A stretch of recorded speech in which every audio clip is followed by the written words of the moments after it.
દહેગામથી નરોડા વચ્ચે એએમટીએસ બસની સેવા શરૂ કરવામાં આવી।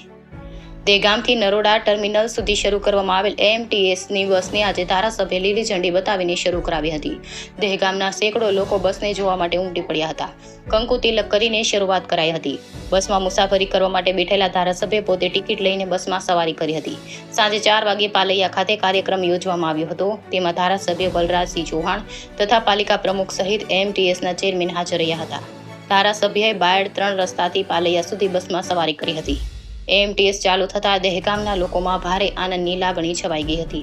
અમદાવાદ મ્યુનિસિપલ ટ્રાન્સપોર્ટ વિભાગે આજથી સિટી બસ શરૂ કરી છે। એએમટીએસ બસ રોજની 32 ટ્રીપો નરોડાથી દહેગામ વચ્ચે દોડશે। આજે 2 બસોને લીલી ઝંડી બતાવવામાં આવી હતી, જો કે 4 બસો ફાળવી દેવામાં આવી છે। દહેગામથી નરોડા વચ્ચે 22.40 કિલોમીટરના અંતરમાં મુસાફરી કરવી શહેરીજનો માટે સલામત નીવડશે। તાલુકાના ગામડાથી આવતા લોકો માટે પણ લાલ બસથી મુસાફરી કરવી લાભદાયક હોવાનું તેમજ તેમની અવરજવરનો સમય બચશે। બસનો ફાયદો હાઈવે પર આવતા ગામડાના લોકોને પણ મળશે। આજે દહેગામ ખાતે બસના શુભારંભ પ્રસંગે ધારાસભ્ય સહિત પાલિકા પ્રમુખ વૈશાલીબેન સોલંકી, ચેરમેન ધરમસિંહ દેસાઈ હાજર રહ્યા હતા। રિપોર્ટર જયંતિભાઈ પટેલ, દહેગામ, ગાંધીનગર।